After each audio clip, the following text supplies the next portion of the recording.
For the last part of our solution, let's now write the required standard equation of the circle. The standard equation of the circle is quantity x minus h squared plus quantity y minus k squared equals r squared. In this equation, h and k denote the x and y coordinates, respectively, of the center of the circle. R denotes the length of the radius of the circle. So r squared denotes the square of the length of the radius. We've already found the values of h, k, and r squared. H equals -2, k equals 8, and r squared equals 116.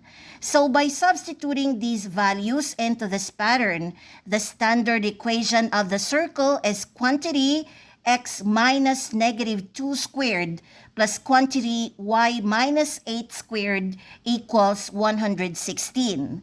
Negative times negative is positive, so the final standard equation of the circle is quantity x plus 2 squared plus quantity y minus 8 squared equals 116.